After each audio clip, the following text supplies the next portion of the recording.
Relooted has been an absolute disaster for this development team because they have faced so much backlash over their partners like Sweet Baby Inc., over the propaganda that they push in this experience, and now a new wave is going to happen because the Relooted developer has revealed how Xbox's DEI program allowed them to make the game.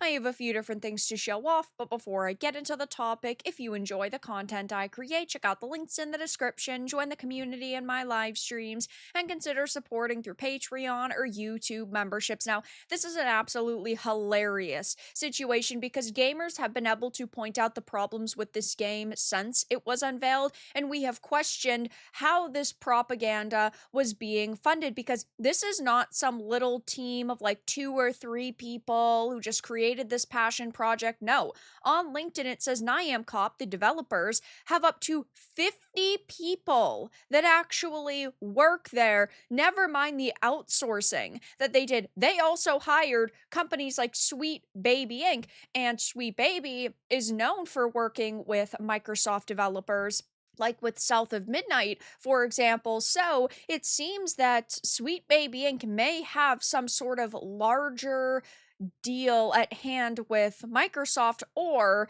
they are just being very specific in the developers that they target because they want as many ties to Xbox as possible. Now, this also is not good timing because we are seeing so many problems pop up with Xbox right now and all of the controversy surrounding their new CEO choice, but this is only going to add fuel to the fire because it is very clear that Xbox and also developers like this just want to create propaganda. So the Relooted producer has revealed how Microsoft and Xbox funded the game and even allowed the developer to complete it. Now, this isn't very shocking to me personally because this went on to Game Pass day one. And generally, what happens is you will have Microsoft sort of scouting smaller games and development teams and approaching them and saying, listen, we are going to give you the money to finish your game and we are going to fulfill your budget if we can put it on to Game Pass day one. And that's sort of the trade off because developers do not make a lot of money off of Game Pass downloads, but their game wouldn't exist if Microsoft did not give them the money to finish their game. They wouldn't be making any money off of the experience, period. And so that's how they approach these smaller teams, even if later down the line it could hurt them because they say to themselves, hey, maybe we'll actually be able to get this game to blow up online. Maybe we will be able to sell tons of individual copies from the Xbox storefront or even on platforms like Steam. That generally doesn't happen with titles like this, but Microsoft and Xbox seemingly funded the game through its DEI program, ID at Xbox Developer Acceleration Program. In an article published on Xbox Wire back in March 2023, the head of Developer Acceleration Programs revealed how the program discriminated based off of race, sex, and disordered sexuality, saying the types of developers that we seek to support includes but is not limited to developers who are led by those from Black, Indigenous, Latino, or LGBTQIA plus XYZ communities, women, developers with disabilities, developers from emerging markets, or teams with unique perspectives.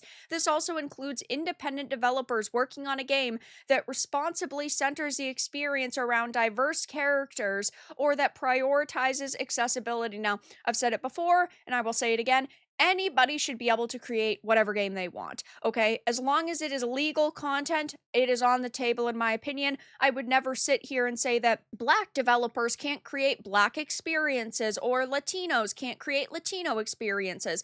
I would not sit here and say that Dustborns and Concords and High Guards and Relooteds cannot exist, but I am allowed to criticize them and call them out for what they are, which in this case is straight up propaganda. I mean, they completely ignore facts in order to push Black people always being the victim. I mean, the main villains in this game are white. There is even a point where they say, oh, there was an auction and we, the Africans, didn't bid on this artifact because we believe that the auctioneers would do the right thing and just give us our artifact back. This is a game about black people looting and stealing and destroying property. Did they really not see the complications with a title like this? It's so funny because they went so woke, they went complete mask off, and they went racist. But in a YouTube video uploaded in March 2025, the company provided more detail saying the Developer Acceleration Program empowers underrepresented creators to bring amazing games to Xbox players around the world. I think that, again, these developers can make whatever the hell they want, but you should not be getting money or being hired based on your sexuality or the color of your skin or your gender. You should be hired and given grants and funds based on merits. And I don't think that black people should just get money thrown at them because they're black. That is absolutely fucking ridiculous. But now the program has decided to highlight a number of games, including Relooted, as part of the celebration of Black History Month. As part of its feature on Relooted, the producer informed Xbox that its DEI program has given us the space to enhance the game and make it better. I think without the support of the Developer Acceleration Program team, it's quite possible we wouldn't have been able to even finish Relooted. So in some ways, the impact of DAP was fundamental to us. And oh yeah, guys, this game is doing great right now.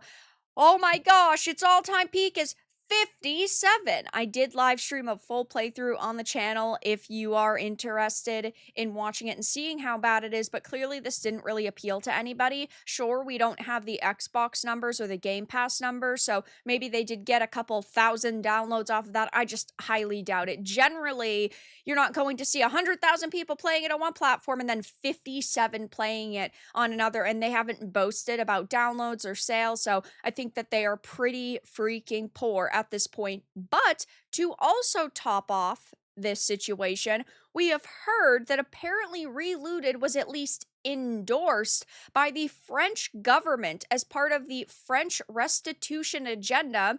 The YouTube channel Gothic Therapy released a video indicating that Relooted was never meant to appeal to gamers or sell well, that it was a part of the French government's artifact restitution agenda. The consulting on the game was done by Narratify, and there are hints Narratify is involved in other similar games that will be released soon, which is just so fascinating to me because we have heard of companies and also governments funding titles like this before. There were reports that Dustborn received funding from the EU, and the US government even spent over $250,000 on a counter disinformation game. So we have been seeing this happen time and time and time again. And then these developers sit here and throw a hissy fit anytime we call them out on this type of situation. It is so ridiculous that things like this are happening, that we are seeing potentially amazing developers be kicked to the curb simply because they might be men or they might be white or they might be straight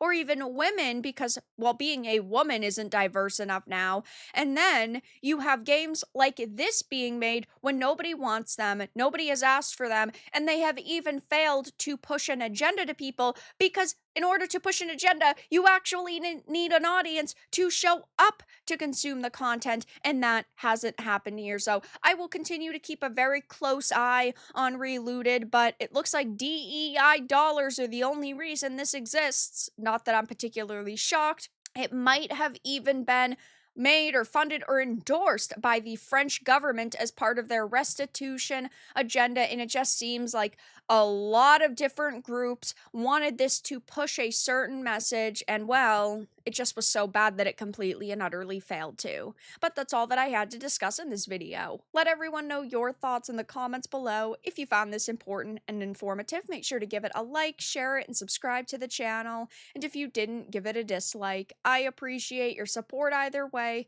but I'll talk to you all again in the next video really soon.